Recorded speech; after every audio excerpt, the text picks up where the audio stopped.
नेहा राठौर मामले में लगा योगी सरकार को झटका। नेहा के साथ खड़ा हुआ सुप्रीम कोर्ट, योगी सरकार को थमाया नोटिस। नेहा ने भरी हुंकार, जानिए क्या है मामला। नेहा की गिरफ्तारी पर भी लगा पूर्ण विराम। सुप्रीम कोर्ट के आदेश से मोदी योगी समर्थक हैरान। आखिर ऐसा क्या हुआ, वीडियो में जानिए सब कुछ आप। जिस नेहा राठौर को लेकर बीते दिनों ऐसा माहौल बनाया जा रहा था कि कभी भी गिरफ्तारी हो सकती है, जिनके खिलाफ शिकायतों की बाढ़ दिखाई जा रही थी, उसी वक्त देश की सबसे बड़ी अदालत ने एक ऐसा आदेश दिया जिसने सियासी गलियारों में हलचल मचा दी है और अचानक पूरी तस्वीर ही पलट गई है। क्योंकि जिन खबरों में डर दिखाया जा रहा था, वहां अब राहत की खबर है। जिन आवाजों को दबाने की बात हो रही थी, वहां अब संवैधानिक संरक्षण की बात सामने है। सुप्रीम कोर्ट खुलकर नेहा राठौर के साथ खड़ा दिखा है और उत्तर प्रदेश सरकार को नोटिस थमा दिया गया है। इस फैसले के बाद मोदी योगी समर्थक हैरान है और सोशल मीडिया से लेकर राजनीतिक बहस तक एक ही सवाल है, आखिर ऐसा क्या कहा गया कि कोर्ट ने साफ शब्दों में कड़ी कार्रवाई पर रोक लगा दी। इस वीडियो में आगे जानिए पूरा मामला, लेकिन पहले ये समझ लीजिए कि एंट्रो के इस मोड़ तक आते आते सियासत का तापमान क्यों बढ़ा और नेहा राठौर का नाम बहस का केंद्र कैसे बना। दरअसल ये मामला पहलगाम हमले से जुड़ा है,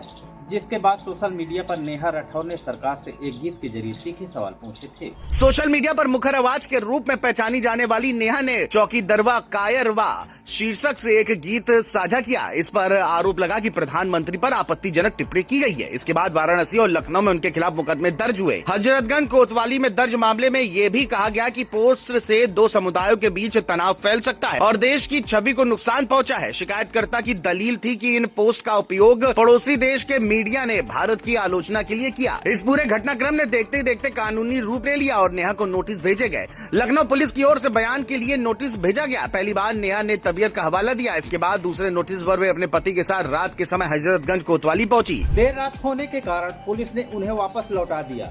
इसी बीच सोशल मीडिया पर गिरफ्तारी की अटकलें तेज हो गयी। विरोध और समर्थन दोनों खेमों में बयानबाजी शुरू हो गयी। वाराणसी में बड़ी संख्या में शिकायतें देने की खबरें आई और इसे एक संगठित विरोध के तौर पर देखा गया। नेहा ने भी खुलकर कहा कि वे सवाल पूछ रही हैं और डरेंगी नहीं। इसी पृष्ठभूमि में मामला सुप्रीम कोर्ट तक पहुंचा, जिसके बाद कोर्ट ने इस केस में अहम राहत दी। न्यायमूर्ति महेश्वरी और न्यायमूर्ति अतुल की पीठ ने उत्तर प्रदेश सरकार और शिकायतकर्ता को नोटिस जारी किया। कोर्ट ने साफ कहा कि नेहा राठौर के खिलाफ कोई दंडात्मक कार्रवाई नहीं की जाएगी। साथ ही उन्हें जांच अधिकारी के सामने पेश होने और जांच में सहयोग करने का निर्देश दिया गया। ये आदेश आते ही गिरफ्तारी की आशंकाओं पर पूर्ण विराम लग गया और पूरा मामला नए मोड़ पर आ गया। इस आदेश को योगी सरकार के लिए झटके के तौर पर देखा जा रहा है, क्योंकि योगी सरकार को अदालत का नोटिस मिला है और जवाब देना होगा। समर्थक हैरान है कि इतनी शिकायतों के बाद भी शीर्ष अदालत ने राहत क्यों दी। विपक्ष इसे अभिव्यक्ति की आजादी की जीत बता रहा है, वही सत्ता पक्ष के समर्थक कानून व्यवस्था और राष्ट्रीय हित का तर्क दे रहे हैं। सियासी बहस के बीच ये भी याद दिलाया जा रहा है कि सवाल पूछना और सरकार की आलोचना करना लोकतंत्र का हिस्सा है और यही बिंदु कोर्ट के आदेश की